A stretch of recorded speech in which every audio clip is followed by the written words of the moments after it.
Salam solusi.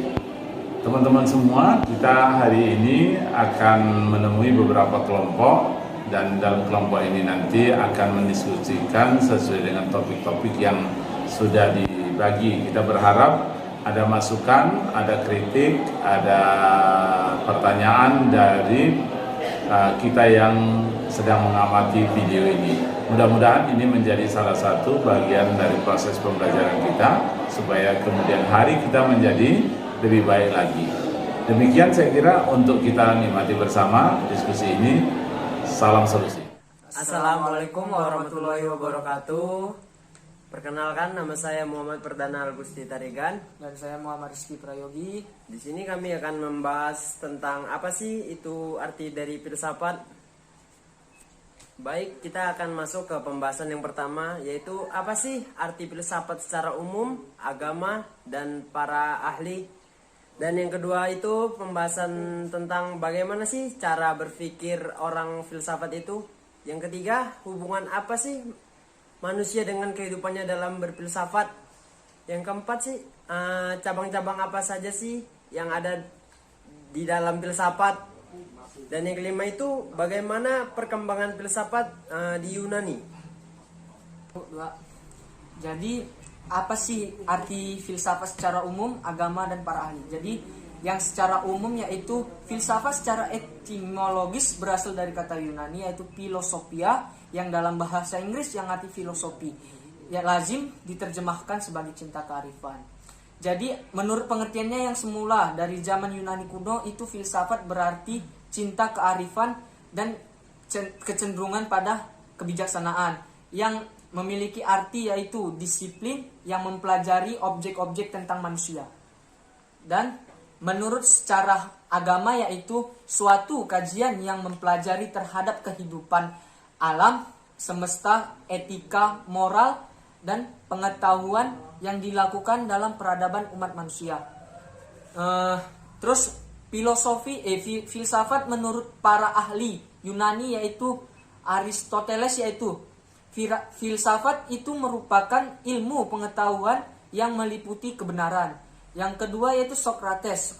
Socrates mengartikan filsafat yaitu merupakan ilmu pengetahuan yang berupaya memahami hakikat alam dan realitas dengan mengandalkan akal budi. Yang ketiga yaitu Thales. Thales mengartikan filsafat yaitu mengajarkan unsur sebagai unsur tunggal yang menjadi dasar perubahan. Jadi selanjutnya pertanyaan kedua yaitu bagaimana sih cara berpikir orang filsafat itu? Cara berpikir orang filsafat itu yaitu satu, metodis, yang kedua sistematis, yang ketiga koheren, yang keempat rasional, yang kelima komprehensif, yang keenam radikal, dan yang terakhir yaitu universal. Apa sih arti dari ketujuh berpikir ala filsafat itu? Jadi arti dari ketujuh cara berpikir orang filsafat yaitu satu, metodis. Metodis itu dengan cara menggunakan metode yang digunakan oleh para filsuf Yunani yang dalam proses berpikir. Yang kedua itu sistematis. Sistematis itu artinya berpikir dalam suatu berketerkaitan antara unsur-unsur dalam suatu keseluruhan sehingga tersusun suatu pola berpikir filosofis.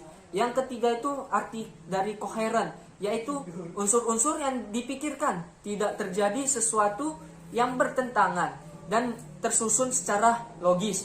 Yang keempat yaitu rasional. Rasional ini mendasarkan berpola pikir kaidah yang benar dan yang logis. Yang kelima komprehensif, yang artinya berpikir tentang sesuatu dari berbagai sudut. Yang radikal yaitu berpikir secara mendalam sampai ke akar-akarnya. Yang ketujuh yang terakhir yaitu universal. Universal yaitu muatan kebenarannya bersifat menyeluruh. Pertanyaan selanjutnya yaitu hubungan apa sih manusia dengan kehidupannya dalam berfilsafat? Hubungan penting manusia dalam kehidupannya yaitu hubungan manusia dengan keberadaan Tuhannya, hubungan manusia dengan keberadaan alam semesta, Terus yang terakhir yaitu hubungan manusia dengan keberadaan manusia baik secara individu maupun secara berkelompok.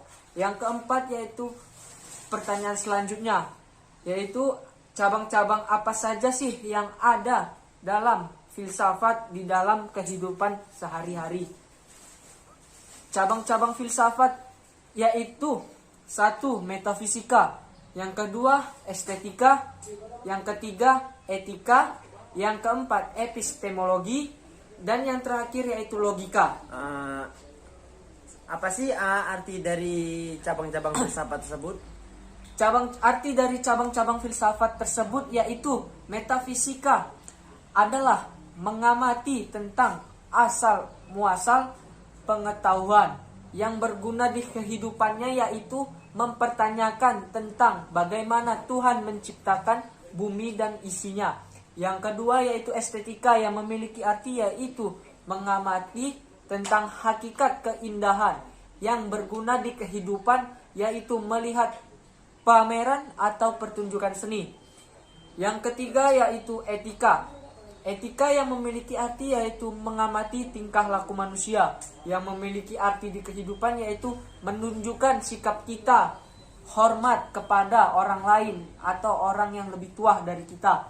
Yang keempat yaitu epistemologi, yang memiliki arti membicarakan sumber-sumber kebenaran pengetahuan, yang memiliki arti kehidupan yaitu menganalisa tentang apa yang kita lihat semenjadi pengetahuan. Yang terakhir yaitu logika. Logika memiliki arti yaitu penarikan kesimpulan mengenai suatu hal, yang memiliki arti di kehidupan yaitu berpikir secara sistematis dan logis. 5 yaitu bagaimana sejarah perkembangan di filsafat di Yunani kuno. Yang pertama yaitu filsafat Prasokrates, yang memiliki arti yaitu filsafat alam. Filsafat Prasokrates atau lebih dikenal dengan filsafat alam merupakan filsafat pertama dalam filosofi Yunani, di mana perhatian para filsufnya difokuskan kepada alam. Yang kedua yaitu aliran Pitagoras, Pythagorean, yang memiliki arti yaitu kedudukan yang khusus dalam sejarah filsafat Yunani, dikarenakan filsafatnya berdasarkan kepada pandangan agama. Yang ketiga yaitu Heraklitos, yang memiliki arti yaitu pandangan sendiri yang berlainan dengan para filsuf yang lalu, bahwasannya ia mengatakan anasir hanya satu yang menjadi pokok, yaitu api. Yang keempat aliran Elea. Aliran Elea merupakan aliran Elea ini, Elea artinya kota yang berada di Yunani Selatan. Maksudnya yaitu yang ada itu satu, tidak berubah-ubah. Yang kedua, apa yang tampak dengan panca indera bukanlah yang sebenarnya. Yang ketiga, kebenaran tidak dapat diketahui melalui penglihatan. Yang kelima yaitu aliran pluralis. Aliran pluralis memiliki arti yaitu berlandaskan dari pemikiran para filsuf sebelumnya yang menekankan mononisme sebagai sumber kebenaran. Yang keenam yaitu aliran atomis. Aliran atomis yaitu mengajukan pandangan awal dengan berlandaskan pada percobaan yang terpecahkan oleh filsuf-filsuf terdahulu.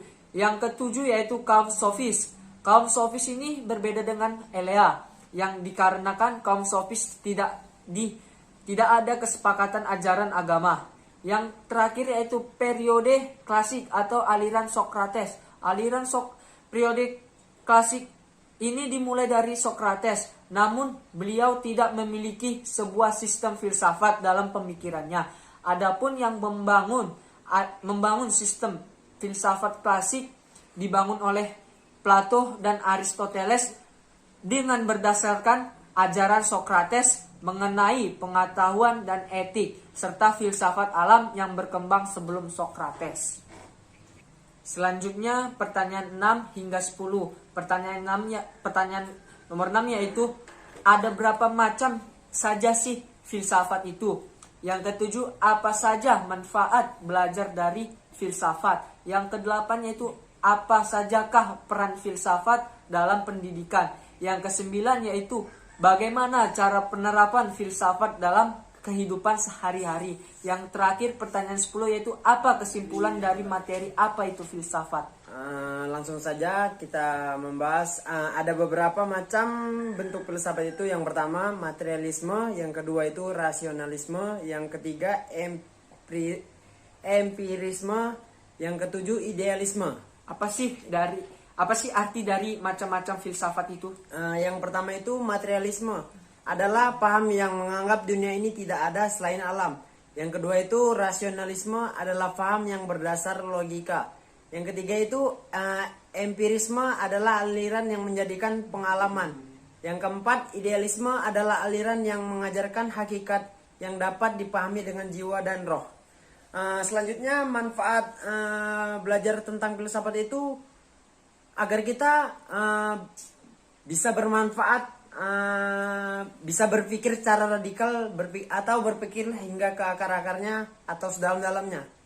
Terus yang selanjutnya peran filsafat dalam dunia pendidikan itu yang